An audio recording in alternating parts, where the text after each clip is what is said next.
Hey guys, welcome back to my channel. Today I have a how-to video, kind of a talking style video, and this is how to survive a music festival. As always, with all my talking videos, I have all of my tips written on my phone, so sorry if I'm looking down. I hope that doesn't disturb anyone or anything. A little backstory very quickly. The first music festival I ever went to was the Counterpoint Music Festival in 2012 with my friend Kelly, and we were not as prepared as we should be. We definitely didn't bring enough food. I just really learned a lot from that experience, and I have a lot of tips that I did wrong that hopefully will help you guys if you were going to your first festival, or you know, if you just need some tips for a music festival. Let's just get into them. Tip number one, you are not going to look your best. You need to bring clothes that you don't mind getting dirty. You're going to be gross and stinky and your makeup is not going to stay on. You are not going to be able to shower unless you do like the dirty hippie shower where you like pour water on yourself. Some of my clothes just got like so much mud on them. I brought this pair of boots I really like to wear back in my raver days, and they gave me a horrible rash actually because I was just dirty and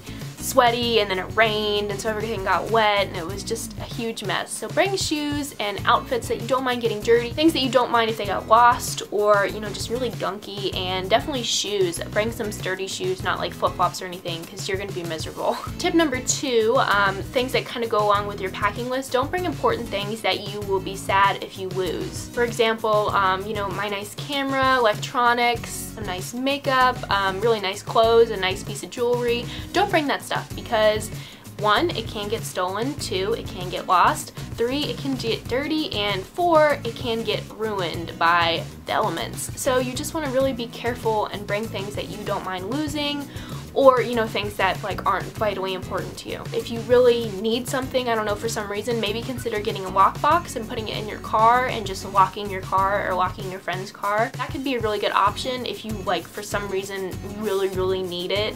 But if you're not gonna do that, just don't even risk it. Just, it's not worth the risk, trust me. Number 3, why did I do it like that? That's weird. Electronics are going to die, and this is a really important tip. Set other means of communication, or, you know, if you're gonna split up, set a way to get back in touch with each other without electronics. For instance, if I want to go to this stage and my friend wants to go to that stage and we want to meet up at 2 o'clock, say, you know, okay, I'll meet you by this pavilion at 2 o'clock. Or, you know, I'll meet you back at the tent at 2 o'clock. Something like that, just so you guys can have another means of communicating if you're going to be separated. That would just be a really good tip for me, is saying, I'll meet you here at this time, be there, or be square. No, but it's just a really helpful way to communicate with someone and to find them at the end of the day. Number 4 is to bring things for the weather. Bring things that you might not need, but it'll be a good idea to have if you are staying for 1 or more days. Bug spray, a nice hat, some rain gear, maybe a rain jacket, rain boots. And definitely bring sunscreen. I did bring sunscreen, but I still got a little burnt because I am like a ghost. But I didn't bring a rain jacket or anything like that, and it rained the second day we were there. It poured. It was like a monsoon. I think I have a clip actually that I'll insert here. No! Double video! Get her freezer! Oh, 2012! Holy shit! Holy shit! Oh my god! It's just gone! It's just gone! It's gone! Oh, this is too intense. Oh, oh no! Holy crap! Wait a second. We shouldn't have camped. You just weren't prepared. It's a good idea to bring a backpack if you know you're going to be bringing a lot of stuff with you. That's just general, you know, if you're walking around all day, it's nice to have a backpack. Okay, number 5, this is so important. Bring more food and more water than you think you will need.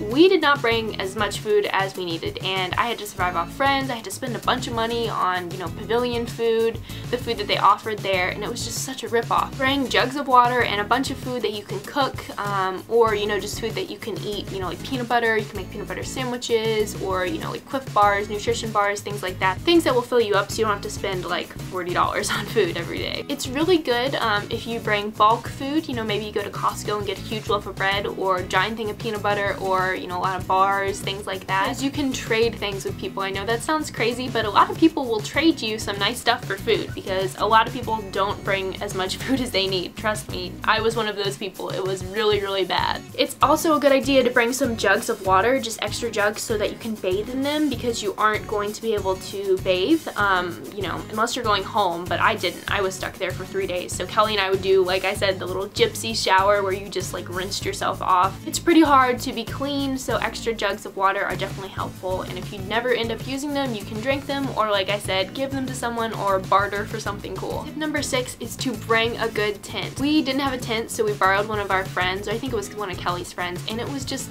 really like dinky and small, and when it rained, our tent like collapsed. You'll see that in the video. We ended up sleeping in my car for the next 2 days, so bring a good tent. If you don't have one, see if you can borrow, you know, your dad's or your friend's, something that's just really gonna be good and actually protect you from the weather, because it did not help us at all. Okay, number 6, it's a good idea to bring a distinguisher, or, you know, like a totem is what a lot of people call them, or a flag, something that you can notice your tent by. Something just very distinguishable to put above your car and your tent so you know where you are. If you guys by chance just don't bring one of these, look for something around you, because a lot of people do put these up and it will be easy to recognize, you know, where you are in regards to someone else. So like if your neighbor has a big tapestry or something, or a giant flag, it'll be really easy to know where you are from that. Number 8, and this is so important, bring toilet paper. Oh my goodness. You are going to be using porta potties, and porta potties are disgusting, especially after 3 days of gross, drunk,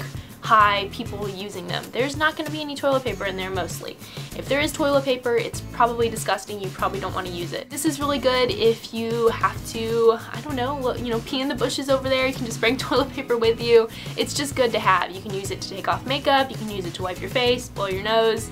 Obviously use when you go to the bathroom, but it's just a really handy thing to have because there's not going to be any toilet paper there for you. Number 9, and this is just kind of, I guess, common sense, something that we did not think about, but it is to bring baby wipes or, you know, makeup remover wipes just to cleanse yourself, kind of. It's also good to bring some hand sanitizer, so if you can't shower, you can at least feel kind of cleansed by using a wipe on your body and, you know, cleansing your hands, because it's pretty grimy out there. You're gonna get dirty, and it feels nice just to have cleansed, like, sanitized hands. This is the cold hard truth coming out, guys. If you don't use drugs, this might be a little bit surprising to you, but a lot of people bring crazy substances to festivals. I was offered so many just crazy things. People would be like, oh, take this, it's great, you know, like, just here, take my drugs, and that's really not a great idea. Use your discretion when people are offering you substances, even, you know, even if it's just like, here's a cup of water, or here's a cracker. Going back to my food bartering thing, if you are trading someone for food and you see that they have a packaged snack or something, that's totally fine. I don't think they're gonna lace LSD into your packaged Cliff Bar. It's really hard to do. Kelly and I were walking around the festival one night, walking around tents, and this guy was like, oh, here, take some Jello shots.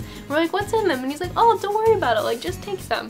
That's not a good idea. There could just very well be just alcohol in there, but there could also be a lot of other substances that you don't want to get involved with. So if you are accepting drugs, this is just a cold hard truth, guys, just laying it out there. Accept them from people you know, or just don't do crazy drugs at festivals, because you can get yourself into a lot of trouble.